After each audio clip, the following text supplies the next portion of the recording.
आप सभी भाई बहनों का सर्व कल्याण वृक्ष की प्रश्नोत्तर ज्ञान कक्षा में एक बार फिर स्वागत है। आज की चर्चा एक शब्द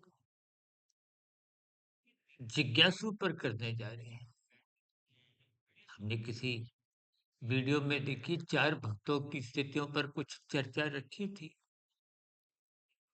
उस चर्चा से संबंधित ही एक जिज्ञासु भक्त के प्रति स्थितियों पर कुछ स्पष्टीकरण सा किसी भाई बंधु ने मांगा है।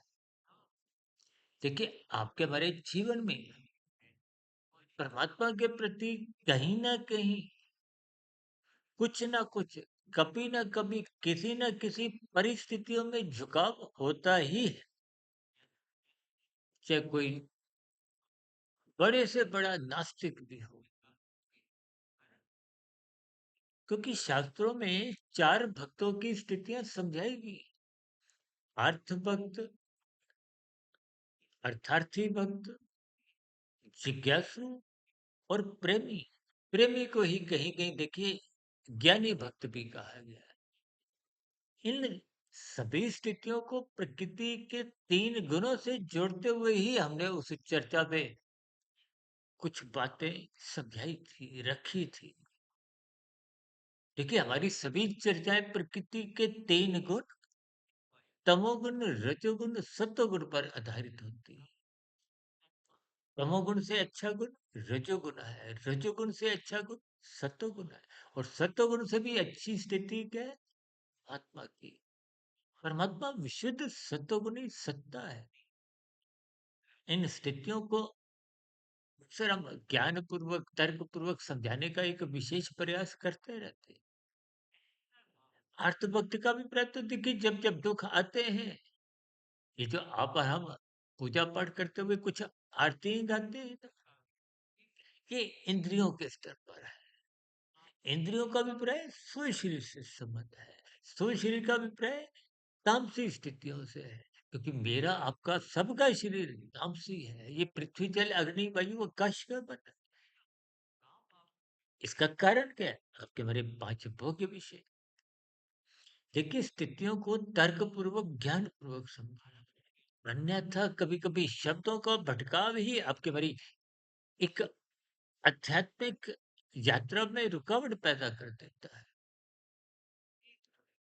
यानी कि अर्थवक्त तामसी स्थितियां हैं, तमोगुण की प्रधानता है और अर्थार्थी का मतलब अर्थ से है, धन से है, सुख सुविधा के साधनों से है, संसारी राजपाट विलासिता की स्थितियों से है, संसारी उपलब्धियों से है। ये सभी राजसी स्थितियों को अर्थार्थी भक्त के अंतर्गत ही लिया जाता है। जबकि जिज्ञासु भक्त का अभिप्राय क्या है? जिसका भी परमात्मा को पाने का लक्ष्य बना नहीं है, लेकिन फिर भी वो परमात्मा से जुड़ना चाहता है। भीतर में उसकी बार-बार जो उत्सुकता होती है, उत्सुकता को हो, जिज्ञासा को हो, एक उमंगमय स्थितियाँ को हो। संसार के प्रति भी कोई नकारात्मक स्थितियाँ नहीं होती। संसार को भी पाना चाहता है, लेकिन परमात्मा को भी जानने के भीतर में कहीं न कहीं अभिलाषा होती है। एक तीव्र इच्छा की स्थितियों को भी आप जिज्ञासा से जोड़ सकते हो और जिज्ञासा रखने वाले को ही जिज्ञासु कहते हैं। शास्त्र बार-बार कहते हैं कि परमात्मा को जानने की इच्छा जितनी तीव्र होगी, उतनी ही साधना की स्थितियाँ मजबूत बनने की दिशा की ओर आप और हम चल सकेंगे।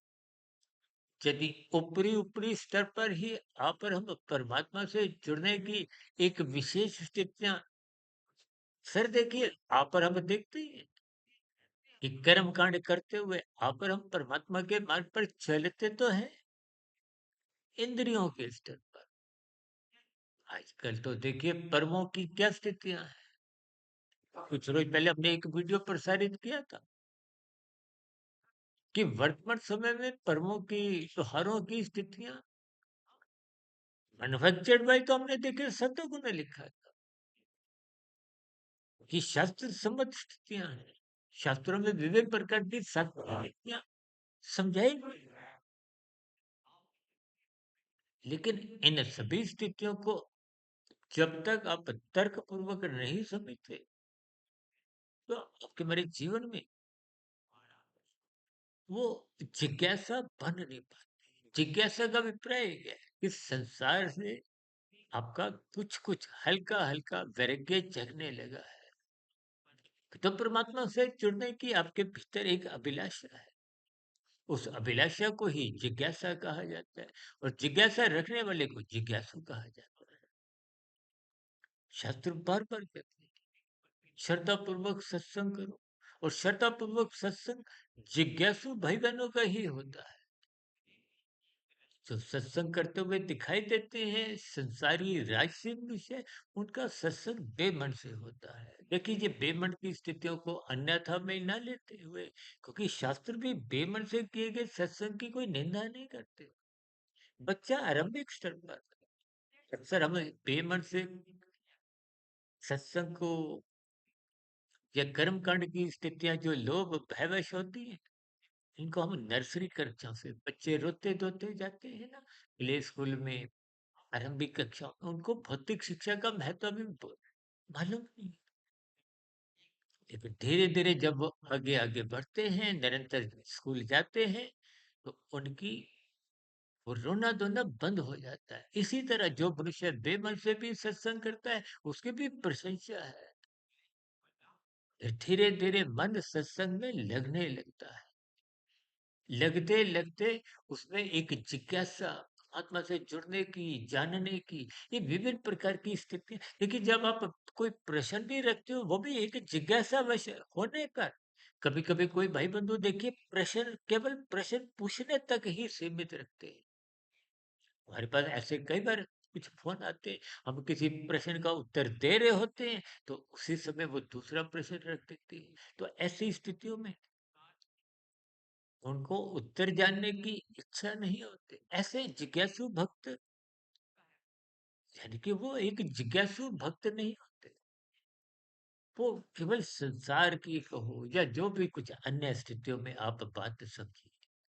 इसलिए जीवन में परमात्मा को जानने की इच्छा बनाइए। यदि मनुष्य जीवन पाकर भी आप इन सभी स्थितियों को ज्ञान पूर्वक अपने जीवन में नहीं डालते, तो निश्चित रूप से हमारे जीवन में कोई साधना की स्थितियां, साधना का अभिप्राय है कर्म योग, ज्ञान योग, भक्ति योग की स्थितियां, ये शुद्ध कमाई की स्थितियां हैं। शुभ संस्कार तभी बनते हैं जब साधना आरंभ होती है। साधना का अभिप्राय कर्म योग, ज्ञान योग, भक्ति योग की स्थितियां हैं। कर्म योग आरंभिक स्थितियां हैं, यानी कि जब कर्म फल सिद्धांत से आप ऊपर उठ जाते हो, फल पाने की इच्छा नहीं होती। अब योग की स्थिति है, योग का अभिप्राय आत्मा परमात्मा की सुमुखता से है। आत्मा ज्ञान स्वरूप, परमात्मा ही एकमात्र आनंद स्वरूप सत्ता है। अब कोई भी मनुष्य संसार में भी चाहे राजसी हो चाहे तामसी हो, देखिए राजसी मनुष्य संसार में सुख ढूंढता है और सुख भी दुख रहित ढूंढता है। और दुख रहित सुख को ही शास्त्रों में आनंद कहा गया, जबकि आनंद किसी का स्वभाव ही नहीं है। आज तक किसी को भी इस संसार से परम सुख नहीं मिला। प्रकृति तो द्वैत है, सुख के साथ दुख जुड़ा रहता है। जैसे आप किसी सिक्के को उठाओ ना, तो ऊपर का हिस्सा नजर आता, सुख नजर आता है। जब आप उठाते हो तो उसके नीचे का जो बॉटम है, तलवा है, निचला हिस्सा है, दुख, वो साथ ही चले आता है, नजर नहीं आता, क्योंकि आपकी हमारी दृष्टि सुख पे है। देखिए स्थितियां कुछ कुछ दार्शनिक भाव से समझनी होती है। इसीलिए हम बार बार कहते हैं ब्रह्म मुहूर्त में उठो, ब्रह्म मुहूर्त में उठो। ये सभी सात्विक स्थितियां मजबूत होती हैं, धर्म मजबूत होता है। फिर दिन में राजसी स्थितियां, संसारी स्थितियां बिगड़ती नहीं, क्योंकि बिगड़ी हुई राजसी स्थितियां ही संसार में छीना झपटी, कानून का उल्लंघन, शास्त्र विरुद्ध भाव करने को धक्का देती है। इसलिए अपने जीवन में यहाँ तक संभव हो जिज्ञासु भक्त बने, क्योंकि जिज्ञासु भक्त की ही साधना आज नहीं तो कल, कल नहीं तो परसों, यानी कि इस जीवन में नहीं तो अगले जीवन में, या उससे और अगले जीवन में आरंभ हो ही जाती। इसलिए मेरी आप सभी भाई बहनों से विनती है, जो ही अपने उत्सुकता पूर्वक जिज्ञासावश प्रश्न रखते रहिए। इसमें हमारी स्वयं की भी ज्ञान की परिपक्वता बनी रहती है। आप भाई-बहनों को भी लाभ होता है, कुछ और सुनने वालों का भी ज्ञान में वृद्धि होती है। इसलिए मिले हुए जीवन का सदुपयोग करें, परमात्मा के मार्ग पर चलते रहें, ताकि दिन में राशि स्थितियाँ बिगड़ने ना पाए। क्योंकि बिगड़ी हुई राशि स्थितियाँ देर सवेर तमोगुण में गिराती हैं। कानून का उल्लंघन करने को भी बाध्य कर देती हैं। शास्त्र विरुद्ध पाप कर्म कब कितने करवाने लगते हैं, मनुष्य को इसका बोध नहीं होता। इसलिए जीवन में सात्विक बनिए, परमात्मा को पाने की इच्छा रखें। परमात्मा ही एकमात्र आनंद स्वरूप से, आत्मा मायातीत होने पे भी, ये तीन शरीरों के बंधन हटने पे भी तकनीकी रूप से आनंद स्वरूप बन नहीं जाती, लेकिन उसको परमात्मा का आनंद मिलता है। जितने जितने अनुपात में आपकी हमारी आत्मा ज्ञान स्वरूप स्थिति में रहती है, उतने उतने आनंद की झलकें मिलती है। इसलिए इन सात्विक स्थितियों से जुड़ते रहिए, कर्म योग, ज्ञान योग, भक्ति योग की स्थितियों की ओर बढ़ते रहिए, ताकि आपका मेरा मिला हुआ जीवन सफल हो, सार्थक हो। इन्हीं शुभकामनाओं के साथ चर्चा विषय को यहीं विश्राम देते हैं। कल सुबह ब्रह्म मुहूर्त ज्ञान उपदेश कक्षा में फिर किसी नए विषय के साथ मुलाकात करेंगे। तक आप अपने आध्यात्मिक मित्र सुधीर भाटिया फकीर को इजाजत दें। वीडियो संबंधित आपके प्रश्नों, सुझावों और शिकायतों का नीचे कमेंट्स बॉक्स पर सदा ही स्वागत है। चर्चा विशेष को सुनने के लिए आप सभी भाई बहनों का बहुत बहुत धन्यवाद।